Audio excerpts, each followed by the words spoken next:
আসসালামু আলাইকুম। জসিন্তা জিনিয়া স্বাগত জানাচ্ছি এনটিভির রাতের খবরে।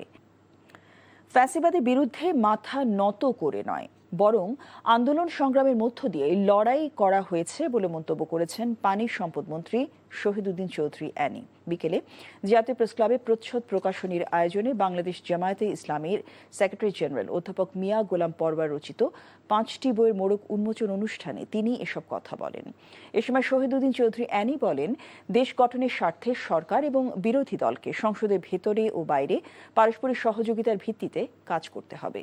অনুষ্ঠানে মিয়া গোলাম পরওয়ার বলেন, ভবিষ্যতে যেন কোনো ফ্যাসিবাদ আবারও ফিরে আসতে না পারে সেজন্য সবাইকে ঐক্যবদ্ধ থাকতে হবে। আগামী দিনে সব ধরনের স্বৈরাচার ও ফ্যাসিবাদ প্রতিরোধে জাতীয় ঐক্যের ওপরও গুরুত্ব আরোপ করেন তিনি।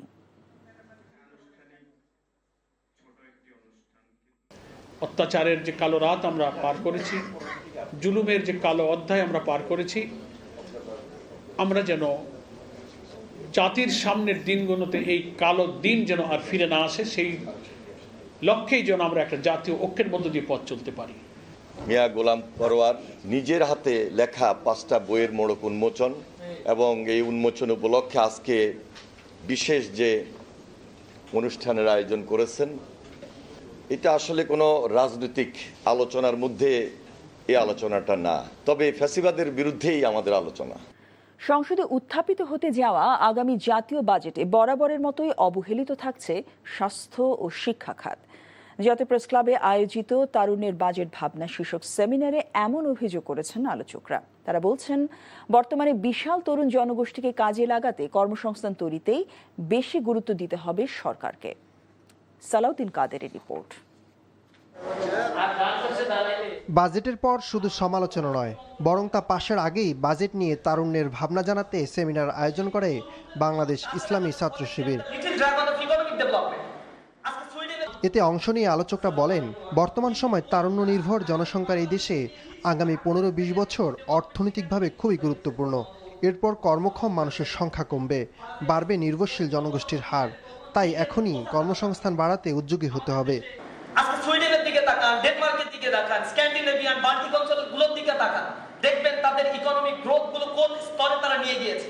আমাদের যে ইন্টারন্যাশনাল বায়ার, গ্লোবাল বায়ার যারা আছে, তারা সেই সব অপশানে সুইচ করতে পারে। সেক্ষেত্রে আমাদের কিন্তু একটা বড় ঝুঁকি সেখানে আছে যে আমাদের এই লো স্কিল পপুলেশন আবার আনএমপ্লয়েড হয়ে যেতে পারে। তারা বলেন, স্বাস্থ্য ও শিক্ষা খাতকে সরকার অগ্রাধিকারের প্রতিশ্রুতি দিলেও সংসদে উত্থাপিত হতে যাওয়া 9 লাখ কোটি টাকার বাজেটে শিক্ষা ও স্বাস্থ্যের অবস্থান তৃতীয় ও চতুর্থ। অভিযোগ করেন, পাচার হওয়া অর্থ ফিরিয়ে আনার উদ্যোগ না নিয়ে পাচারকারীদের ফিরিয়ে আনার চেষ্টা চলছে। আমার একটা পরামর্শ, সেটা হলো যদি আমি আসলে 1 লক্ষ কোটি টাকার যদি ধরুন যন্ত্রপাতি, আসবাবপত্র, ফার্নিচার, ইকুইপমেন্ট, ইলেকট্রনিক্স, এগুলো যদি আমার 1 লক্ষ কোটি টাকারই কেনার প্ল্যান থাকে রাস্তাঘাট সহ, তাহলে বাজেটের মধ্যে 1 লক্ষ কোটি টাকা বলাই তো ভালো, কারণ তাহলে আপনার টোটাল বাজেট সাইজ হবে 7 লক্ষ কোটি টাকা, এবং আপনি ট্যাক্স মানুষের ঘাড়ে 9 লক্ষ কোটি টাকার ট্যাক্স অথবা লোন প্রোগ্রাম আপনাকে দেখাতে হয় না। সংসদের সংখ্যাগরিষ্ঠতার জোরে বাজেট চাপিয়ে না দিয়ে আলোচনার মাধ্যমে বাস্তবসম্মত উদ্যোগ গ্রহণে সরকারের কাছে দাবি অনেকের। সালাউদ্দিন কাদের, এনটিভি নিউজ, ঢাকা। শত শত টন সরকারি চাল অসাধু চক্রের হাতে নামি দামি ব্র্যান্ডের মোড়কে বিক্রি হচ্ছে চট্টগ্রামে। এমন একটি চক্রের মজুদে থাকা বিপুল পরিমাণ সরকারি চাল উদ্ধার করা হয়েছে। গোপন সংবাদের ভিত্তিতে চট্টগ্রামের সীতাকুণ্ডে একটি গুদামে রাখা এমন প্রায় 578 টন সরকারি চাল জব্দ করেছে প্রশাসন। কর্মকর্তারা জানান, এই প্রক্রিয়ায় বড় একটি চক্র জড়িত, যারা সরকারি বিভিন্ন প্রকল্পের চাল এনে অন্যান্য কোম্পানির মোড়কে বাজারে বিক্রি করে দিচ্ছে। এ ঘটনায় বিপুল এ চাল জব্দ করার পাশাপাশি আটক করা হয় গুদাম মালিককে। পুরো চক্রটিকে ধরতে শিগগিরই অভিযান চালানোর ঘোষণা দিয়েছে র্যাব। ম্যাজিস্ট্রেট জানান, সরকারি ডিলারদের দেয়া চাল বিভিন্ন খাদ্য গুদাম থেকে এখানে নিয়ে আসতো চোরা কারবারিরা, অথচ সরকারি চাল বিক্রির কোনো লাইসেন্স নেই তার। এর আগেও গুদামটি থেকে অনেক চাল বাজারে বিক্রি হয়েছে বলে ধারণা প্রশাসনের। বিএনপিকে ভয় দেখিয়ে লাভ নেই, জনগণ সব সময় বিএনপির সঙ্গে রয়েছে বলে মন্তব্য করেছেন ঢাকা দক্ষিণ সিটি প্রশাসক আব্দুস সালাম। সকালে জাতীয় প্রেস ক্লাবে বিএনপি নেতা নাসিরুদ্দিন আহমেদ পিন্টুর 11তম মৃত্যুবার্ষিকী উপলক্ষে আয়োজিত স্মরণ সভায় তিনি এমন মন্তব্য করেন। বলেন, দেশের যে কোনো সংকটে বিএনপি জনগণকে সঙ্গে নিয়ে দেশকে উদ্ধার করেছে।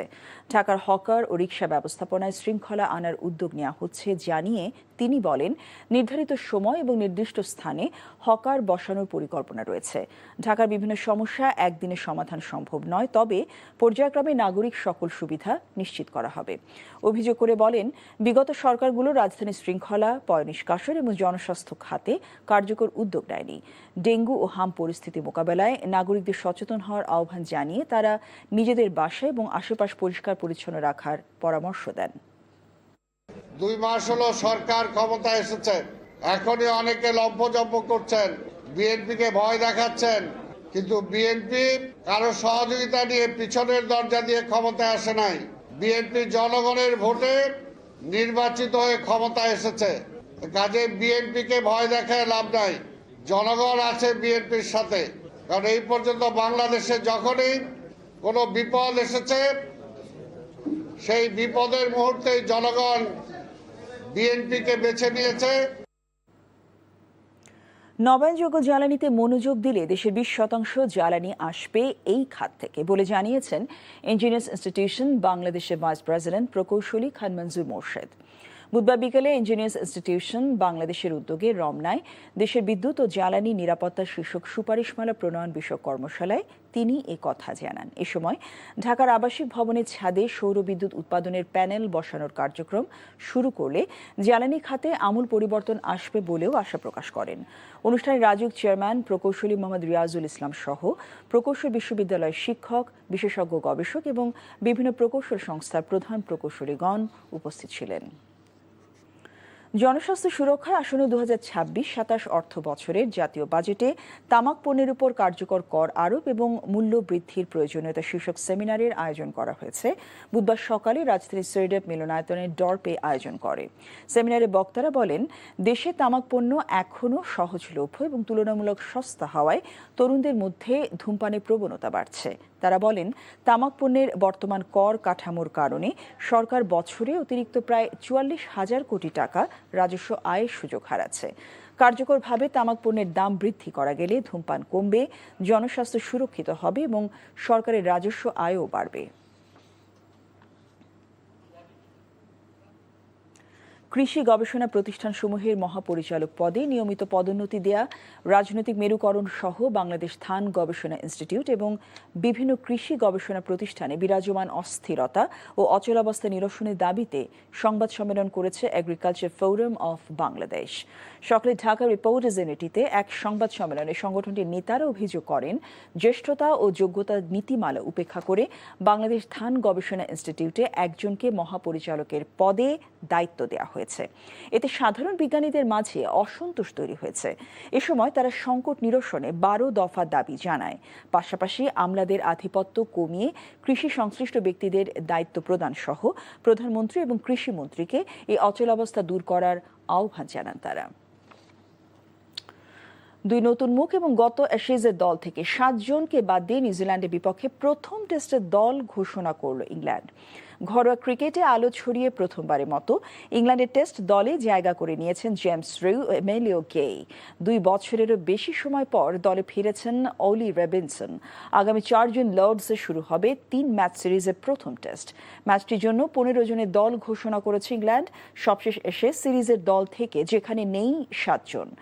বেন স্টোকসের নেতৃত্বাধীন দলে জায়গা হয়নি ওপেনার জ্যাক ক্রাউলির। বাদ পড়াদের মধ্যে আরেকটি উল্লেখযোগ্য নাম অলি পোপ। পড়তি ফর্মের কারণে শেষ সিরিজের শেষ 2 ম্যাচের একাদশে জায়গা হারান তিনি। এবার দল থেকে বাদ পড়লেন অভিজ্ঞ ব্যাটসম্যান। ফেডারেশন কাপ ফাইনালে ভেন্যু কিংস অ্যারেনার পরিবর্তে অন্য মাঠে খেলার জন্য মোহামেডান আবেদন জানালেও এখনও সে বিষয়ে কোনো প্রকার সিদ্ধান্ত নেয়নি বাফুফে লীগ কমিটি। তবে এ বিষয়ে চিঠি পেয়েছে বাফুফে বলে জানিয়েছেন তারা। আমরা শুনেছি যে আসছে, আমাদের পরবর্তীতে দেখা যাক কি করা যায়। এখন যে মোহামেডান চিঠি দিয়েছে কিনা আমাদের হাতে তো এখন আসেনি। হয়তো অফিসিয়ালি এসেছে, কিন্তু আমরা তো এখন সেই ব্যাপারে আলোচনা করতে পারবো না। সেটা আমরা দেখব পরে। আমাদের কমিটি আছে, আমাদের কমিটির চেয়ারম্যান আছে, সেটা আমরা আলোচনা করে জানাবো। এই ছিল রাতের খবরে। এই খবরের ভিডিও সহ আপডেট জানতে ভিজিট করুন এনটিভি অনলাইন www.ntvbd.com। এছাড়াও এনটিভি জনপ্রিয় সব অনুষ্ঠান ও খবরের আপডেট জানতে ভিজিট করুন আমাদের ইউটিউব ভেরিফাইড ফেসবুক পেজ। রাত 1টায় মধ্যরাতের খবর দেখার আমন্ত্রণ রইল। সবাইকে ধন্যবাদ। শুভরাত্রি।